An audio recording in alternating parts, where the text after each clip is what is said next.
লক্ষ লক্ষ টাকা রোজগার করার জন্য মাত্র 3 থেকে 4 হাজার টাকা ইনভেস্ট করুন। মাত্র 3 থেকে 4 হাজার টাকা ইনভেস্ট করে আপনি কিভাবে লক্ষ লক্ষ টাকা সঞ্চয় করবেন তারই বিবরণ আজকের ভিডিওতে দেব। 3,000 থেকে 4,000 খরচা করে আপনি বিজনেস শুরু করুন। আপনাকে বেশ কয়েকটা বিজনেসের টিপস আজকে আমি দেব। তো এই টিপসগুলো যদি কাজে লাগান আশা করি আপনার অনেক অনেক অনেক উপকার হবে। তাই ভিডিওটা স্কিপ না করে অবশ্যই দেখুন। দুর্দান্ত আজকে কিন্তু আমি টিপসগুলো দেবো, কিন্তু খুব অল্প ইনভেস্টমেন্টে, মানে এত কম টাকায় এত ভালো আইডিয়া মানে হয় না বলতে গেলে, কিন্তু হয়। আমি আমার ভিডিওর মাধ্যমে আপনাদের সাথে শেয়ার করব। হ্যালো এভরিওয়ান, আসসালামু আলাইকুম। কেমন আছেন সবাই? আশা করব যে যেখান থেকে আমার ভিডিওটা দেখছেন প্রত্যেকেই খুব ভালো আছেন আর সুস্থ আছেন। আমিও কিন্তু আল্লাহর অশেষ রহমতে অনেকটাই ভালো আছি। দেখুন, এখন আমরা কি করি? চাকরির পেছনে দৌড়াই। চাকরির পেছনে দৌড়ে কিছু লাভ আছে? কটা মানুষকে চাকরি দিচ্ছে? আজকে কবে এসএসসি হয়েছিল বলুন তো? তারপর কত বছর পরে হলো সেটা একবার ভাবুন। কত বছর পরে হলো? তাহলে পড়াশোনা, এখন শিক্ষার হার প্রচুর বেড়ে গেছে, সবাই পড়াশোনা করছে, সবাই শিক্ষিত।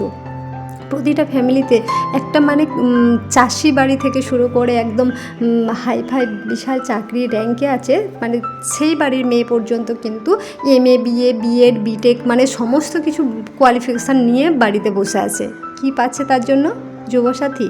এটাই কি আমাদের ভবিষ্যৎ? না, একদমই না। এটা একদম আমাদের ভবিষ্যৎ নয়। আমাদের প্রতিটা ছেলে মেয়ে, গৃহিণী, প্রত্যেককে কিন্তু রোজগার করতে হবে, আর তার জন্য আমাদেরকে কঠোর পরিশ্রম করতে হবে অবশ্যই। আর টাকা, অনেকে হয়তো ভাবেন বিজনেস করতে গেলে প্রচুর পরিমাণে টাকার প্রয়োজন আছে, প্রচুর টাকা খরচ করতে হয়। আমার কাছে বাবা অত টাকা নেই, তাই আমার পক্ষে সম্ভব নয় বিজনেস করা। কিন্তু না, একদমই ভুল। প্রত্যেকে পারবে। কেন পারবে না? চেষ্টা করতে হবে। ছোট থেকে শুরু করো। আর একটা কথা, আপনি যদি জীবনে উন্নতি করতে চান, তো রোজগার করতে চান, তাহলে কিন্তু আপনার লজ্জা পেলে চলবে না যে এই কাজটা ছোট, এই কাজটা বড়, এটা আমার জন্য নয়, আমার বিশাল প্রেস্টিজ, আমি বিশাল একটা ভালো জায়গা থেকে বিলং করি, এই সব ভাবলে কিন্তু কখনো সঞ্চয় করতে পারবেন না। তাই এই সব লজ্জা ত্যাগ করুন। আপনি যখন ছোট বিজনেস থেকে আপনি একটা জায়গাতে পৌঁছাবেন না, তখন আপনি আগে কি করেছেন, কত ছোট কাজ করেছেন, কি করেছেন, সেই সব মানুষ ভুলে যাবে, কারো কিছু মনে থাকবে না। আপনি যখন একজন মানে সুনামধন্য বিজনেসম্যান হবেন, তখন কিন্তু সেটাই আপনার পরিচয় হয়ে থাকবে। তখন আপনার ব্যাকগ্রাউন্ডটা কেউ দেখবে না, আপনি এখন কি, বর্তমানে কি, সেটাই দেখবে। তাই আজ থেকে আপনারা শুরু করে দিন এই সুন্দর সুন্দর ব্যবসাগুলো করতে। আমাদের কিন্তু অনেকের মধ্যে এই মানে মানসিকতাটা থাকে যে প্রচুর টাকা খরচ করলে তবেই বিজনেস ম্যান হওয়া যায়, কিন্তু একদমই না। একটু আপনারা মানে খবরাখবরগুলো রাখবেন, একটু সার্চ করে দেখে নেবেন যে বিজনেসম্যানগুলো আছে আজকে, যারা বিজনেসম্যান করোড়পতি, তারা একটা সময় কোন জায়গায় বিলং করতো আর তারা কত টাকা ইনভেস্ট করে ব্যবসা শুরু করেছিল, এই জিনিসগুলো একটু দেখবেন। তাই বলবো, টাকা রোজগার হচ্ছে মানসিকতা, সঞ্চয় হচ্ছে মানসিকতার ব্যাপার। এই যেমন ধরুন ওলা, উবের, এই যে বিজনেসগুলো, এগুলো কিন্তু কোনো মানে কেউ কিন্তু এই গাড়ির মালিক কেউ নয়। সবাই কী করেছে বলুন তো? এই ব্রেন থেকে, শুধুমাত্র নিজের ব্রেন থেকে একটু বুদ্ধি খাটিয়ে শুধু প্রসেসটা বের করেছে যে কিভাবে বিজনেস করা যায়। তো যারা ওলা, উবের যে আছে, তো সেগুলো কি মানে কারোর নিজের ব্যক্তিগত গাড়ি? আমার কি নিজের গাড়ি যে আমি ওলা বুক করছেন, আপনারা উবের বুক করছেন? এগুলো কিন্তু কারোর ব্যক্তিগত নয়। কিন্তু দেখুন, এটা থেকে মানে পুরো ভারতবর্ষে মানে তার বিজনেসটা কিন্তু ছড়িয়ে গেছে। ভারতবর্ষ থেকে সে কিন্তু ইনকাম করছে। তাহলে শুধুমাত্র বুদ্ধি খাটাতে হবে। তো চলুন, প্রথম বিজনেস আইডিয়াটা আপনাদেরকে বলি। প্রথম বিজনেসটা হলো লন্ড্রি। এটা তো সবাই জানি, আমরা সবাই কিন্তু লন্ড্রিতে গেছি, জামা কাপড় আয়রন করতে দিতে গেছি, জামা কাপড় ওয়াশ করতে দিতে গেছি। যেমন ধরুন, সবাই কিন্তু লন্ড্রিতে দেয়।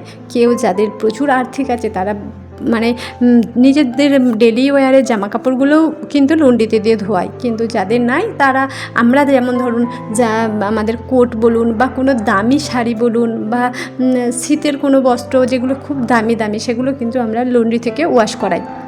তো এটা যদি আমরা একটু মানে মডারেশন পদ্ধতিতে করি, দীর্ঘ লং টাইমের জন্য নয়, যেমন লন্ড্রিতে দিয়ে এলে কিন্তু আমাদেরকে সময় দেয় 1 সপ্তাহ পর, 10 দিন পর, 15 দিন পর এসে জিনিসটা নিয়ে যাবেন।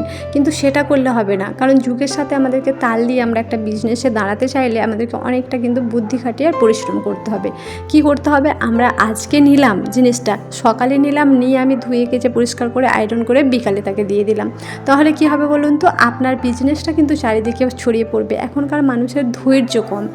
যখন আপনার কাছে দিয়ে জিনিসটা সঙ্গে সঙ্গে পেয়ে যাচ্ছে, অবভিয়াসলি সবাই আপনার কাছে দিতে আসবে, অন্য কোথাও কিন্তু তারা দেবে না, যেখানে দিয়ে 1 সপ্তাহ পরে আমাকে নিতে হবে, সেই কাজটা কিন্তু কোনো মানুষই করবে না।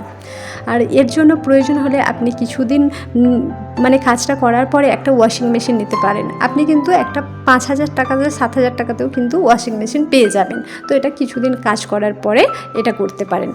আর এই বিজনেসে কিন্তু প্রচুর পরিমাণে প্রফিট আছে। হ্যাঁ, হয়তো কাজটা ছোট, অনেকে বলবেন ছোট কাজ। আরে বাবা, উন্নতি করতে গেলে ছোট বড় দেখলে হবে না, কাজ তো আপনি চুরি ডাকাতি করছেন না, কাজ করে খাচ্ছেন। এই কাজে কিন্তু প্রচুর পরিমাণে প্রফিট আছে। এরপরে 2 নম্বর পয়েন্টে আসে, সেটা হলো আপনাদের সিজনাল বিজনেস। সিজনাল, সেটা ফল হতে পারে, সবজি হতে পারে, যা কিছু কিন্তু হতে পারে। যে সিজনাল জিনিস দেখুন, আপনি কিন্তু দামটা অনেকটা কমে পাবেন। আর কি বলুন তো, এগুলোর কিন্তু চাহিদা প্রচুর থাকে। যখন যেই সিজনে যে জিনিস ওঠে, সেই সিজনে কিন্তু চাহিদা প্রচুর থাকে। নতুন জিনিস সবারই কিন্তু একটা খাবার আগ্রহ থাকে। তাই যেখানে সবজি হোলসেল বিক্রি হচ্ছে সেখানে যান, যেখানে পাইকারি দরে আপনি সবজি পাবেন সেখানে যান। কোনো চাষির বাড়ি থেকে গিয়ে নিয়ে আসুন, কে চাষ করছে তাদের বাড়ি থেকে আপনি গিয়ে প্রোডাক্টগুলো কিনে আনুন, যেখানে দামটা আপনি আরও কিন্তু রিজনেবলে পাবেন। তো এই ধরনের ফল সবজি এগুলো নিয়ে এসে আপনি কিন্তু বিক্রি করতে পারেন। সেটা পাড়ার মোড়ে হোক বা কোনো ভালো মার্কেট প্লেস হোক, বা আপনি একটা দোকান দেন, যাই করেন না কেন, আপনার যেমন আয় সেই অনুযায়ী ব্যয় করবেন। আপনার অল্প ইনকাম হলে আপনি পাড়ার মোড়ে বা হাটে বাজারে এখানে গিয়ে বিক্রি করুন। বিজনেস করতে গেলে কিন্তু লজ্জা পেলে হবে না, বারবার বলছি। তো এভাবে কিন্তু আপনি ছোট থেকে শুরু করুন। একদিন তো এই ছোট থেকেই আপনি বড় হবেন। আপনি যখন জন্মেছিলেন তখন জন্মেই কি আপনার হাত পা একদম কি বলবো শক্ত সমর্থ হয়ে গেছিলো? আপনি জন্মেই দাঁড়াতে শিখে গেলেন, বসতে শিখে গেলেন? আপনি আস্তে আস্তে ধীরে ধীরে পেরেছেন। বিজনেসও কিন্তু ঠিক সেম জিনিস। এরপরে 3rd পয়েন্ট হলো কাপ, মানে কাগজের কাপ প্লেট। কাগজের কাপ প্লেট, বুঝতে পারছেন? এখন কিন্তু মানুষ প্লাস্টিক অ্যাভয়েড করছে, প্লাস্টিকে কিন্তু অনেকেই খেতে চাইছে না। তো কাগজের যে কাপ প্লেট হয়, সেই কাপ প্লেট আপনি পাইকারি দরে কিনে নিয়ে আসুন, নিয়ে এসে ডেলিভারি করুন। কোথায় বিক্রি করবেন এটা ভাবছেন? এই আইডিয়াও আপনাদেরকে দিচ্ছি। আপনি কোনো একটা রেস্টুরেন্টে যেতে পারেন, কোনো বিয়ে বাড়ি মানে যে কোনো ওকেশান বাড়ি, সেই ওকেশান বাড়িতে দিতে পারেন, কোনো হোটেলে দিতে পারেন। তারপর যারা রাস্তার পাশে স্টল নিয়ে বসে থাকে তাদের কাছেও কিন্তু নিয়ে গিয়ে আপনি এগুলো দিতে পারেন, কারণ এগুলো সবার প্রয়োজন হয়। আপনাকে মুখ খুলতে হবে, নিজেকে বেরোতে হবে, তাহলে কিন্তু খুব অনায়াসে এই কাজ থেকেও আপনি প্রচুর টাকা লাভবান হবেন। 4 নম্বর বিজনেস আইডিয়াটা শুনুন। এটা হচ্ছে বাড়িতে তৈরি আচার, পাঁপড়, এই সমস্ত জিনিস। দেখুন, আপনি শহর থেকে গ্রাম সমস্ত জায়গাতেই কিন্তু এটা বিক্রি করতে পারবেন। কি বলুন তো, মানুষ হচ্ছে এখন বাড়িতে তৈরি জিনিস খেতে বেশি পছন্দ করে, প্যাকেজিং খাবার কিন্তু এখন পছন্দ করেন না। আপনারা যদি হাইজেনিক মেনটেন করে সুন্দরভাবে এভাবে আচার বানান, সেই আচার কিন্তু আপনার বিভিন্ন জায়গাতে সেল হয়ে যাবে। আপনি অনলাইনেও সেল করবেন, অনলাইনে ছবি পোস্ট করবেন, করে সেখান থেকেও কিন্তু আপনি সেল করবেন। এমনিতে গিয়ে বিভিন্ন দোকানেও দিতে পারবেন। আর পাঁপড়ও কিন্তু ঘরে বানানো পাঁপড়েরও কিন্তু প্রচুর পরিমাণে চাহিদা আছে। যে কোনো খাবার যদি মুখরোচক হয় আর বাড়িতে বানানো হয়, সেই যে খাবারের কিন্তু ডিম্যান্ড প্রচুর আছে। চলো তোমাদের সাথে এবারে একটু গল্প করি। এখন আর ভিডিও শ্যুট সেরকমভাবে কোনো কিছু করিনি, যেহেতু তোমরা আমার এই মানি সেভিং টিপসগুলো দেখতে বেশি পছন্দ করো, সেই জন্য আমার ব্লগ ভিডিওর মাধ্যমেই, কাজের মাধ্যমে কিন্তু আমি তোমাদের সাথে বিজনেসের আইডিয়াগুলো, কিভাবে টাকা সঞ্চয় করবে, এই সমস্ত কিছুই শেয়ার করি। কারণ তোমরা ডেলি লাইফের গল্প খুব একটা পছন্দ করো না, সেই জন্য কিন্তু এই আইডিয়াগুলো দিই, যাতে তোমরা কিন্তু আমার ভিডিওগুলো দেখছি খুব পছন্দ করো। তো দেখো, ওই জামা কাপড়গুলো ভাঁজ করার ছিল, তো ওগুলো ভাঁজ করে নিলাম। তারপর বেটুর কয়েকটা খাতা সেলাই করে নিলাম, যেহেতু ও এখন এবার পড়াশোনা স্টার্ট করেছে। দিয়ে আমরা এসেছিলাম ছাদে আসার পরে দেখো, তখনই কিন্তু অল্প অল্প মেঘ করেছিল। তো কিছুক্ষণ এসে দাঁড়িয়েছি, হয়তো ওই 3 থেকে 4 মিনিট হবে। তারপরে দেখো কি মুষলধারে বৃষ্টি শুরু হয়েছে। তাই ভাবলাম তোমাদের সাথে শেয়ার করি, বেশ দেখতে ভালো লাগবে। আর জানো তো, এখানে চারিদিকে গাছপালা থাকে বলে আমার এমনিতেই খুব ভালো লাগে। আর ছাদের ভিডিও খুব একটা বেশি তোমাদের সাথে শেয়ার করিনি।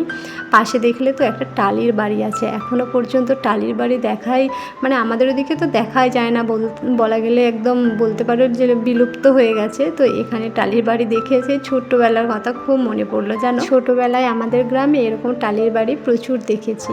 আজ তাহলে আসি, ততক্ষণ সবাই ভালো থাকবে, সুস্থ থাকবে। দেখা হচ্ছে আবার একটা সুন্দর ব্লগ।